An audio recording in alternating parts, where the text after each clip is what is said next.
Okay, so here we are with Mrs. Kradjian at the firehouse. We're doing an interview and asking her, both as a business person but also as a cultural person in the area, to give us some of her perspective on a variety of issues surrounding the development of the health sciences campus in the community.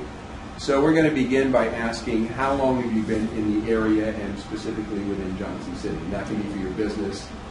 Well, this project, the Goodwill Theater project, has been in existence since the year 2000. And at that point, it was volunteers working together, and then in 2002, we incorporated. About 2003, 2004 is when we located our offices in Johnson City, when we purchased an additional building and were able to be on site where the project is happening. And that's about the time that the Goodwill Theater was donated to the organization, and we began the initial stabilization. And from there, then the feasibility plans and all the other plans started to take effect. And we realized we need to purchase additional property and things like that to really make this work, which meant a big investment on our part in the village. Beautiful. Okay.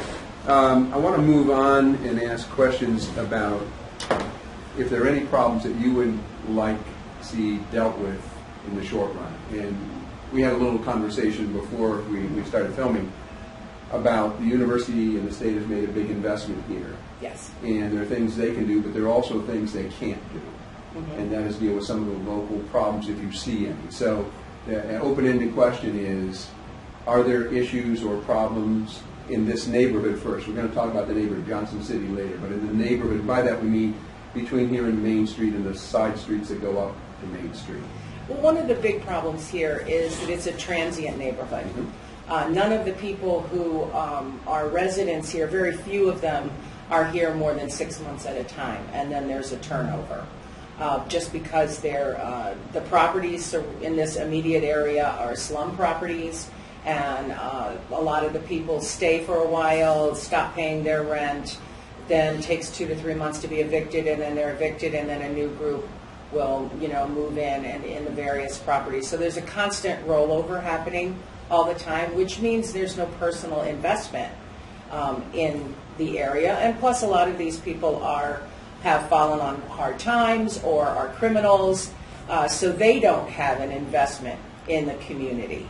And that can be troublesome. Sometimes we have a wave of people who are, nice and, just quiet or whatever. And sometimes we have a whole lot of children on the street that obviously are not in school, and we have, we care about that.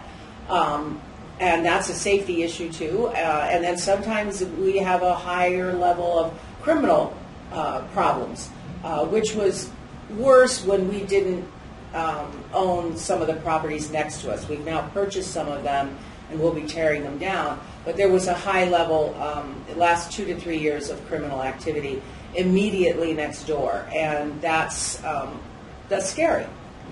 Yeah. So there's that disinvestment by the residents, and I do think this area is going to change to be a very different form of residential community, and a lot of the residential properties, I think, may switch over to commercial, obviously, and in a response to the university presence, but also to the presence of our facility, because we are going to be, an entertainment facility that's bringing a lot of people in. So there's opportunity for additional investment there. So the community will change drastically and needs to. And so on one level, it's good that they're transient and not rooted, because I don't think there'll be a huge fight about moving. But at the same time, these people have to go somewhere, and it would be nice if wherever they went, which probably should not be right next to retail, but wherever they go is a drastic improvement to the type of places they've been living. So I have heard that there is a group of people who would like to put in some low-income housing, but I'm not sure that what location they're choosing. But I think there's definitely a need for better quality, low-income housing in an appropriate place that fits into the neighborhood, but is not a deterrent to moving the neighborhood forward.